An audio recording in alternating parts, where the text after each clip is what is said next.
பேசலாம். இந்த நாளில் உங்களை சந்திக்கிறதுல மிகவும் மகிழ்ச்சி அடைகிறேன்.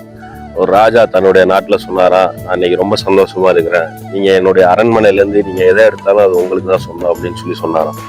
ஊர் மக்கள் எல்லாருமே திரண்டு போய் அவங்களுக்கு பிடிச்ச எல்லா பொருட்களுமே அங்கேருந்து எடுத்துட்டு போயிட்டாங்க. ஒரு பாட்டி வந்தாங்க. அந்த பாட்டி வந்து அந்த ராஜாவை போய் பிடிச்சுக்கிட்டாங்க. அப்ப சொன்னாங்களாம், எனக்கு எந்த பொருளுமே வேண்டாம், ராஜா மட்டும் எனக்கு போலாம், இன்னிலிருந்து ராஜா என்னோட பிள்ளை அப்படின்னு சொல்லி சொன்னாங்களாம்.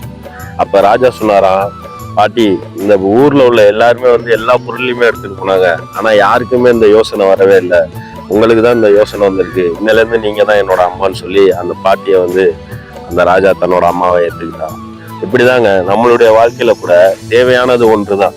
வேதம் சொல்கிறது, மரியாள் தன்னை விட்டு எடுபடாத நல்ல பங்கை தெரிந்து கொண்டால் சொல்லியிருக்கு.